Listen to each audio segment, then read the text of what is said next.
NCP তো সরকারি দল, তারা যা ইচ্ছে তা করে, সেটাতে সরকারের অনুমোদন আছে। এবং তাদের সরকারের অনুমোদন আছে, সেটা তো আমরা পটিয়া থানাতে দেখলাম। কোথায় কেমন ভূমিকা পালন করবে, কার পক্ষে ভূমিকা পালন করবে, সঠিক কাজ করতে পারবে কিনা, এবং এই অবস্থায় পুলিশ নির্বাচনে কেমন, এই পুলিশ প্রশাসন নির্বাচনে কেমন ভূমিকা পালন করবে? তাদের তো আসলে একটা গুরুত্বপূর্ণ ভূমিকা নির্বাচনে থাকে আনিস আলমগীর। এই পুলিশ প্রশাসন তো নির্বাচনে ভালো ভূমিকা রাখতে পারবে না, এটা একটা অবধারিত, এটা বলার অপেক্ষা রাখে না। এটা আমি আরো অনেকজনের সাথে বলছি, আপনার সাথে অতীতে বলেছি। কারণ হচ্ছে এদের মনোবল ভেঙে দেওয়া হয়েছে। এরা দীপু ভাই যেটা বললেন যে কোন থানা থেকে লোক নিয়ে যাচ্ছে, আবার সেটাকে উদ্ধার করতে যাচ্ছে, সেখানে আবার তাদেরকে হামলা করছে। তার মানে কি বিএনপি বেপরোয়া হয়ে এটা করছে? আবার এনসিপি তো সরকারি দল, তারা যা ইচ্ছে তা করে, সেটাতে সরকারের অনুমোদন আছে। এবং তাদের সরকারের অনুমোদন আছে, সেটা তো আমরা পটিয়া থানাতে দেখলাম। যে তাদের দাবির প্রেক্ষিতে ওসি কে পরিবর্তন করা হলো, কিন্তু ওসির কি দোষ সেটা কোনো ব্যাখ্যা দিল না। এবং তারা থানা আক্রমণ করলো এবং থানা উড়িয়ে দিবে বলল। তারা ওসিকে হত্যা করে ঝুলাই রাখবে এরকম ফেসবুক স্ট্যাটাস দিল।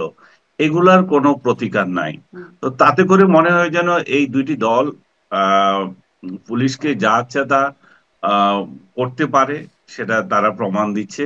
বিএনপি সংঘবদ্ধভাবে আক্রমণ যেমন করছে পুলিশের উপর, তারা শুধু এখানে নয়, তারা তো খুলনাতেও আরেকটা পুলিশকে কর্তব্যরত একটা পুলিশকে ধরে পিটিয়েছে। তো এই কতগুলো ঘটনা তারা আবার ব্যাক ইয়েও দেয়, তারা এগুলোকে শাস্তিও দেয়।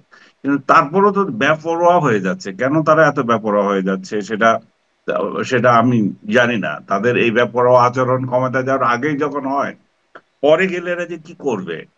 এবং আহ, জামাত এক্ষেত্রে খুব ভালো ভূমিকা আছে। জামাত এখানে মবের বিরুদ্ধে বলে, যেমন তাদের মানে চয়েস অনুযায়ী বলে আর কি। যে তারা যেরকম পাটগ্রামের কথা বললো, কিন্তু ইয়ের কথা বললো না, আপনার পটিয়ার কথা বললো না। হুম।